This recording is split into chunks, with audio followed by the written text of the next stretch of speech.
잠언 9장 10절입니다.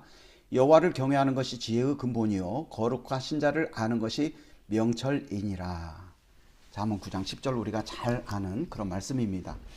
경외는 창조주 하나님의 무조건적인 선택으로 이 세상을 살아가면서 세상과 자신이 죄로 타락했고 이에 대한 구원이 필요한데 하나님께서 예수님을 통해 구원을 작정하시고 성취 나아가서는 완성하신다는 사실을 듣고 그것을 믿어 하나님에 대한 지극한 존경과 기쁨, 감사, 즐거움, 곧 하나님을 경외하는 삶을 살아가는 그런 마음을 우리는 경외라고 우리가 지금까지 살펴보았습니다. 그래서 첫 번부터 지금 거의 한 12번, 13번까지 하는데 오늘 종결로서 그렇다면 성경에서는 그 경외하는 자에 대한 하나님의 마음이 어떠한지, 그리고 그러한 자들을 하나님은 무엇이라고 평하는지, 그리고 그들에 대해서 하나님은 어떤 약속이라고 해야 될까요? 경외하는 자들은 약속을 꼭 그렇게 약속을 얻기 위한 행위가 아니잖아요. 그것은 지극한 존경 속에 기쁨과 감사와 즐거움 가운데 살아가는 거기 때문에 어떻게 보면 그 하나님의 약속을 이렇게 경험하면서 정말 임마누엘의 하나님이 여전히 그 약속한 바에 따라서 나의 삶 속에서 살아계시고 역사하시고 함께 계시는구나라는 것을 느끼면서 더 깊은 경외의 자리에 이르게 되는 것이겠죠. 그래서 아무튼 이 여호와를 경외하는 것이 정말 지혜와 이렇게 거룩하신 자를 아는 것이 명철이다 라는 그 잠언 그 9장 10절 이 말씀이 과연 언제 우리 인생 가운데 가장 뚜렷하게 확인되고 확신될까, 이런 생각을 한번 해봤어요. 그 순간은 바로 뭐냐면 개인적 종말을 의미하는 죽음의 시간, 또는 인류의 종말, 예수 그리스도께서 이 땅에 다시 오셔서 그 심판을 하시는데 의인들에 대해서는 예수 그리스도를 통해서 구원받은 하나님의 백성은 영생을 얻는 천국의 삶을 얻게 되는 것이고, 그렇지 않는 자들에게는 이렇게 지옥의 형벌을 받는 그 심판의 자리야말로 개인의 종말을 의미하는 죽음, 혹은 인류의 종말을 의미하는 예수 그리스도께서 심판하시는 그 자리가 곧 여호와를 경외하는 것이 정말 지혜의 근본이었구나, 지혜 중에 지혜였구나, 그 다음에 거룩하신 자를 아는 것이 그야말로 명철이었구나 라는 것들을 확인하는 시간이 되고 확신하는 그런 시간이 될 겁니다. 우리가 개인적 종말을 맞이하든 혹은 인류의 종말이 되어서 예수 그리스도께서 오셔서 이 세상을 심판하는 그 자리에 그 어떤 이론이나 그 어떤 내용이 중요시되는 게 있을까요? 결코 없죠.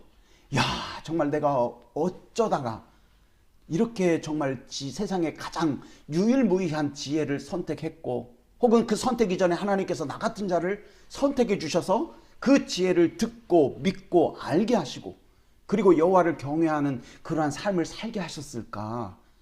그리고 어쩜 이것이 그 모든 것들이 다 없어지는 이런 상황 속에 정말 유일하게 다이아몬드와 같이 밝게 비추이는 보석과 같은 명철을 내가 얻을 수 있었을까 하는, 어떤 한편으로는 그 어떤 기쁨과 감사와 감격에 정말 즐겁게 찬양하고 하나님께 영광 올려드리는 그 순간이겠지만 지금의 입장에서 생각해 보면 다른 이면에 정말 아찔한 부분도 있잖아요. 근데 그 아찔한 부분이 무시될 수 있는 건 뭐냐면 그 믿음이라는 것이 하나님의 선물이기 때문에 아찔함은 무시될 수 있지만, 지금의 입장에서 그때를 생각해 보면 이 여호와를 경외하는 것이 지혜의 근본이고 거룩하신 자를 아는 것이 명철이다라고 말씀하셨는데, 정말 세상 유일무이한 그 지혜와 명철을 내가 정말로 갖고 있고 하나님이 나에게 주셨고, 그로 인하여 내가 이후 계속해서 영원한 삶을 살게 되었구나라는 그 감사와 감격이 정말 그 자리가 곧 확인되고 확신되어지는 그런 시간이 될 거란 말이죠. 그래서 그 시간 속에 우리는 하나님의 백성과 자녀로서 창조의 완전한 회복 속에서 새 예루살렘 백성으로 영원한 삶을 계속해 살아가는 것을 그 순간에 경험할 것이고, 그때에 우리는 무지한 나를 여호와를 경외하는 지혜와 거룩하신 하나님을 아는 명철의 길로 이끌어 주심에 대한 정말 무한한 감사, 무한한 감격, 그랜째가 없는, 한계가 없는 그런 감사와 감격 속에 영광과 찬양을 드리는 그 시간이 될 거라는 거예요. 이런 의미에서 호세아 3장 5절에 보면 그 후에 이스라엘 자손이 돌아와서 그들의 하나님 여호와와 그들의 왕 다윗을 찾고 마지막 날에는 여호와를 경외함으로 여호와와 그의 은총으로 나아가리라. 이렇게 말씀하고 있죠. 그 이스라엘 자손이 혈통적인 이스라엘 자손도 의미할 수 있지만 민족과 열방 가운데 돌아오는 그 하나님께서 택한 하나님의 백성들까지도 충분히 포함하는 그런 말씀이거든요. 그래서 호세아는 그 시기에 그 심판의 때 정말로 여호와를 경외하는 것이 지혜의 근본이고 거룩하신 자를 아는 것이 명철이다라고 고백하며 그것에 대해서 감사하고 감격하고 즐거워하는 여호와를 경외하는 그러한 자들이 나중에 하나님의 은총으로 하나님 앞에 나아가는 은혜를 얻게 된다. 이렇게 이제 말씀하고 있습니다. 그래서 이러한 하나님을 경외하는 그러한 자들은 이 땅 안에서 율법과 규례를 지키며 살기를 기뻐해요. 왜냐하면 그들은 하나님을 경외하는 마음이 있기에 성경에 나타난 선한 그 행위에 대해서 열정을 품고 그것들에 대해서 실천하기를 힘씁니다. 근데 여기서 그 주의해야 될 것이 뭐냐면 우리가 이제 두 번의 특강을 통해서 살펴보았던 것처럼 우리는 그렇게 원함이 있어서 때때로 넘어질 수밖에 없는 그 죄성이 본성 가운데 가득히 있어요. 근데 이 본성을 깨닫고 예수 그리스도를 이런 곳에서 하나님께서 구원을 예수 그리스도를 통해 예비하셨고 성취시켜줬다는 그 믿음이 우리를 의롭다라고 칭하는 거죠. 그래서 우리에게는 여전히 죄성이 있지만 우리는 여호와를 경외하는 자들은 그런 죄성에 집중하는 것이 아니라 그 죄성보다도 우리를 구원해 주신 예수 그리스도를 통한 하나님의 은혜와 그 다음에 감사, 기쁨 이걸로 살아가는 삶으로 바꿔지는 거예요. 이게 바로 거듭난 사람들의 삶의 특징인 거죠. 근데 그러한 사람들은 율법과 규례를 지키기를 힘써요. 그리고 성경에 나타나는 선한 행위에 대해서 열정을 갖고 기쁨으로 행동을 해요. 근데 여기서 주의할 것은 뭐냐? 이 사람들은요, 율법과 규례에 집중하지 않아요. 그리고 선한 일 하나하나 행동하는 것들에 대해서 집중하지 않는다라는 거예요. 율법과 규례를 지키기를 기뻐하는 거죠. 왜? 여호와 하나님을 경외하기 때문에. 성경에서 나타난 선한 것들에 대한 열정을 갖고 움직이기를 힘쓰다는 거예요. 왜? 여호와 하나님을 경외하기 때문에. 그래서 믿음이 먼저이지 행함이 먼저일 수 없는 거예요. 그리고 믿음과 행함은 하나를 이루어서 그 여호와를 경외하는 자의 삶의 모습을 드러내는 거죠. 때로는 우리가 율법과 규례를 지키지 못하더라도 그 다음에 성경에 나타난 선한 것들에 대해서 열정을 다하여 많이 이렇게 하지 못하더라도 그러한 부족한 부분들을 알고 하나님 앞에 고백하면서 그것들을 하기를 소망하는 열정과 마음, 사모하는 마음 이런 것들이 곧 무엇이냐면 여호와를 경외하는 자들의 삶의 특징이라는 거예요. 그렇기 때문에 이 순서를 바꿔서는 절대 안 되는 거죠. 절대 안 되는 거예요. 특히나 우리 한국 사람들은 그 집단적 무의식 속에 성리학적 이분법적 사고인 천인 하빌론에 따른 그 무의식 속에 있기 때문에 어떻게 보면 자기 스스로 어떤 위치를 알고 그 위치에 따른 역할, 그 역할에 대해서 집중한 부분들이 굉장히 많아요. 근데 하나님께서 성경을 통해 원하시는 것은 그 역할 이런 것보다도 이미 너희들이 죄의 뇌를 깨닫고 예수 그리스도를 구주로 영접해서 하나님의 자녀요 그 다음에 여호와를 경외하는 자로 살아간다면 너희들의 그 바꿔진 신분 그 다음에 정체성 이것이 중요한 것이지 그 이후에 따라 나오는 어떤 역할이 너희의 신분을 이렇게 가져오는 것은 아니다라는 그런 마음들을 많이 보여주시는 거예요. 우리가 그 창세기, 출애굽기, 민수기, 신명기까지 보면서 토라에 대해서 이야기를 했었는데 토라 역시도 율법과 규례로 이렇게 나타나긴 하지만 그것의 의미는 뭐냐면 정체성이라는 의미를 말씀드렸어요. 그렇기 때문에 우리는 죄인됨을 깨닫고 예수 그리스도를 하나님께서 통해서 이런 나 같은 죄인을 구원해 주셨구나 하면 정체성이 바뀌는 거예요. 그게 바로 빛과 소금이 되는 거예요. 하나님께서 세상 가운데 빛과 소금으로 우리를 두신 거예요. 그렇기 때문에 우리는 우리의 삶 속에서 어떤 빛과 소금의 역할을 행하기보다도 나를 이 세상 가운데 두어서 빛과 소금으로 사용하시는 하나님을 집중해야 된다는 거죠. 그게 바로 복음인 거예요. 그것이 바로 이 세상을 변화시키고자 하시는 하나님의 뜻을 볼 수 있는 것이고 그런 어떤 믿음의 자세야말로 신앙의 자세야말로 그 겸손의 자리가 무엇인지 그 다음에 역사에 대한 절대적인 주권이 하나님께 있고 그 하나님께서 이 세상의 역사를 통해서 구원 역사를 본질로 이끌어 가신다라는 확신, 확고한 믿음, 곧 여호와를 경외하는 자들이 품었던 그 마음, 이 마음을 가지고 살아가는 자들의 삶의 특성이 되는 거죠. 이러한 자들에 대해서 하나님께서는 성경을 통해서 세 가지로 이렇게 여호와를 경외하는 자에 대한 내용을 말씀해 주셨어요. 제가 이제 첫 번째 그 말씀을 준비하면서 성경에서 경외에 대한 단어를 창세기부터 요한계시록까지 쭉 찾았다고 그랬잖아요. 그래서 그 내용들을 이제 설명을 드렸고, 설교를 통해서 설명을 드렸고, 그 다음에 하나님께서 나머지 세 가지의 내용으로 이렇게 제가 임의적으로 구분을 해봤어요.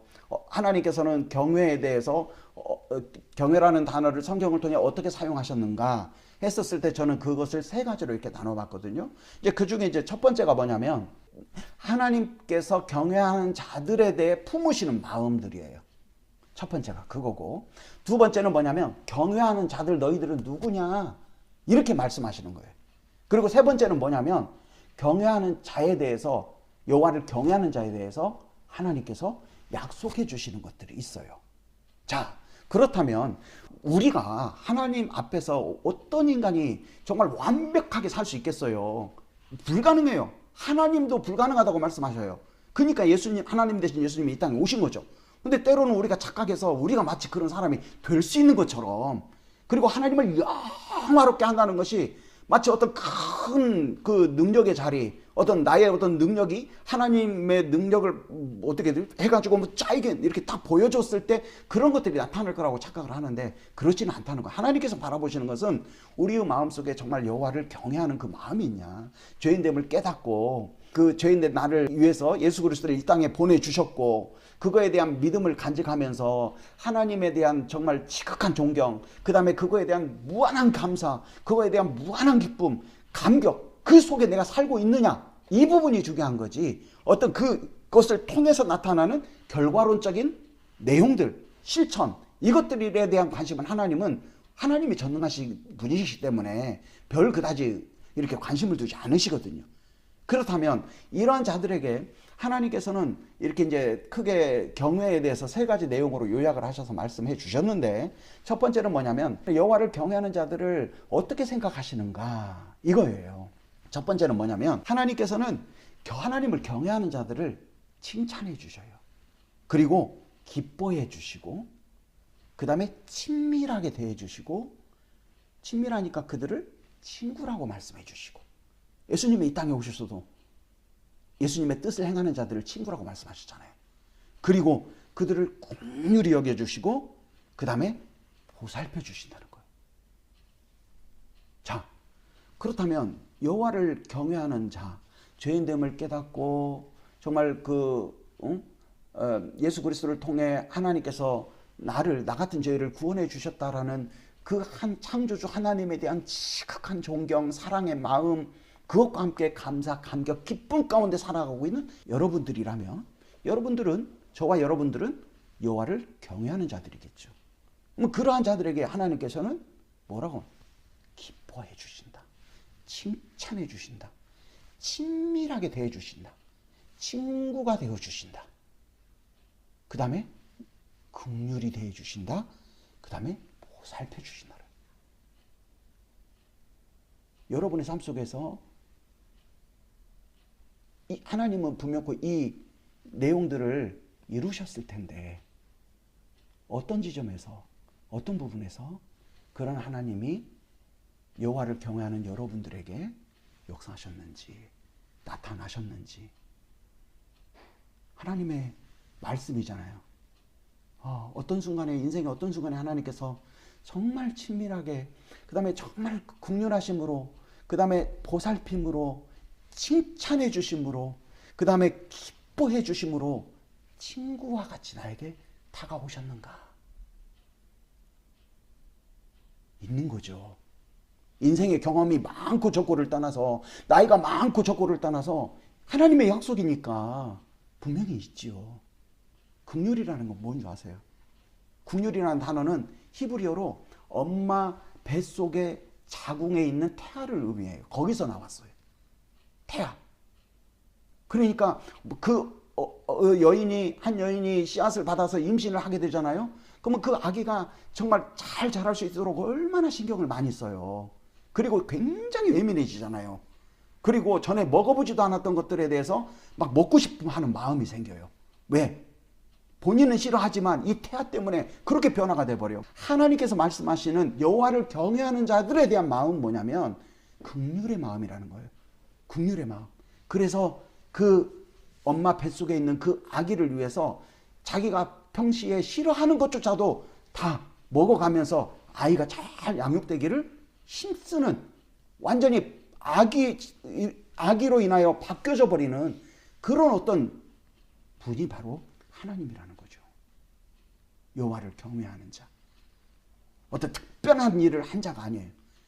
정말 창조주 하나님께서 죄인된 나를 구원해 주시고 정말 하나님의 백성으로 살게 해주셨다라는 것들에 대해서, 여호와를 경외하는 삶을 살게 해주셨다는 것들에 대해서 기뻐하고 감사하고 감격해하는 그들에 대해서 정말 친구라 말씀해 주시고 친밀하게 대해 주시고 긍휼을 베푸, 마치 엄마 뱃속에 있는 아기처럼 완전히 그 아기에 집중하는 그런 삶의 모습처럼, 그리고 철저하게 보살펴주고 그 다음에 기뻐하시고 자랑스럽게 여기시고 그 다음에 칭찬도 해주시는 그런 어떤 마음이 여호와를 경외하는 자들에 대한 마음이라는 거죠. 그리고 이제 두 번째로는 여호와를 경외하는 자들이 어떠한 자인가에 대해서 말씀을 하셔요. 의의 자손이 되어 영생할 자. 그러니까 이제 경외라는 내용들을 이렇게 제가 설교를 하면서 나중에 정말 그 여호와를 경외하는 것이 지혜의 근본이요 거룩하신 자를 아는 것이 명철이니라 했었을 때 그 내용이 언제 확인되고 언제 강한 확신이 들을까 했었을 때, 개인적 종말이든 인류의 종말이든 그때가 될 수 있지 않겠냐 말씀하셨잖아요. 근데 그런 내용과 연관되어서 하나님께서도 경외하는 자에 대해서 이렇게 나타내시는 내용을 보면 그 중에 이제 어떤 내용들이 있냐면, 의의 자손이 되어 영생할 자. 뭐 의의 자손은 그냥 되는 게 아니라 예수 그리스도를 구주로 영접한 자들이잖아요. 그리고 상 받을 자. 이 상이라는 것도 1등에게 주는 게 아니에요. 성경의 상은 뭐냐면 곧 최후 승리를 의미해요. 과거 그리스에서 마라톤을 하면 1등 해서 그 면류관을 주는 게 아니라, 월계관을 주는 게 아니라 그 끝까지 완주한 자들에게 다 준 거잖아요. 마찬가지예요. 이 상 받을 자라는 의미는 우리의 어떤 여호와를 경외하는 자, 믿음의 어떤 정도 수준, 우리가 생각하는 그런 것들을 떠나서 우리가 여호와를 경외하는 마음으로 쭉 가면 우리의 과업이나 우리의 성과 이런 것들과 상관없이 네가 끝까지 달려왔다, 그것이 곧 하나님의 은혜인데 그거에 대해서 하나님께서 상을 주신다라는 거예요. 또 그렇게 된다는 거죠. 그리고 재앙을 당하지 않을 자이며 잘 되는 자들이며 복을 얻을 자이며 여호와의 언약을 보게 될 자라요. 언약이라는 것은 하나님께서 그 사람에 대해서 약속해 주신 거니까, 그리고 그 약속을 어기면 그 불에 태워 죽임당한다는 거예요. 하나님은 그러실 분이 아니잖아요. 이것은 곧 뭐냐면 약속한 바를 반드시 이루신다는 분이죠. 그러니까 이 여호와를 경외하는 그런 자들은 의의 자손이 되고 영생을 살아갈 자가 되고, 그 다음에 상을 받는 자, 최후 승리를 얻을 자가 되는 것이고, 그 다음에 복을 얻으며 잘되며, 그 다음에 여호와의 언약을 보게 된다는 거예요. 마지막 그 순간에. 그러니까 이 땅에 살아가는 그 여호와를 경외하는 자들은 결국 나중에 예수 그리스도를 통해서 완벽하게 성취 완성될 하나님의 나라 가운데에서 하나님의 백성과 자녀, 곧 새 예루살렘 백성이 된다라는 말씀으로 이어지는 거예요. 그렇기 때문에 이거를 소망하고 살아가는 우리들에게는 여호와를 경외하는 자들은 그러한 하나님의 나라의 주인공들이 다 될 수 있다라는 말씀이 있는 거죠. 그리고 세 번째, 하나님께서는 하나님을 경외하는 자에 대해 복을 약속해 주셨는데, 어떤 복이냐면 그들의 말들을 여호와 앞에 있는 그 여호와의 책에 다 기록해 둔다 그랬어요. 여호와를 경외하는 자들이 하는 말들에 대해서 기록해 둔다라는 거예요. 그러니까 여호와를 경외함으로 그 삶 속에서 살아가고 있고, 그 다음에 생각하고 있고, 그 다음에 그거에 대해서 고민하고 있고 말하는 그 모든 내용들을 이 거룩하신 인간의 존재와 죄된 존재와 전혀 구별된 하나님께서 하나님의 그 책 가운데 거룩하게 여겨 기록해 두신다라는 거예요. 얼마나 이게 영광스러운 자리예요. 지극히 높으신 하나님, 창조주 하나님, 그 다음에 죄로 타락한 인간, 이 내용을 생각해 보면 이거는 정말 세상에서 찾아볼 수 없는 영화로움과 영광스러움이에요. 그리고 이제 그러한 자들에게 그것뿐만 아니라 택할 길들을 가르쳐 주신다는 거예요. 택할 길들을 가르쳐 주신다는 거예요. 그 어떤 인생의 중요한 순간 속에 무엇을 선택할지, 무엇을 하게 할지 그들에게 가르쳐 주신다는 거예요. 그리고 하나님의 언약을 보게 되고 그들의 소원을 이루어 주시고 부르짖을 때 그들을 구원해 주신다는 거예요. 그리고 천사가 그들을 둘러 적들을 대항해 싸워 구원을 받게 하시고 그 다음에 재물과 영광과 생명을 보상으로 얻게 된다는 거예요. 그렇기 때문에 영원한 형통과 일상의 형통, 이거의 일상의 형통과 영원한 형통에 대해서 여호수아를 하면서 우리가 한번 들었던 기억이 있어요. 여호와를 경외하는 자들은 그 상황과 환경을 다 떠나서 이 일상의 형통과 영원한 형통, 이 두 가지를 하나님께서 그들에게 주신다라는 거예요.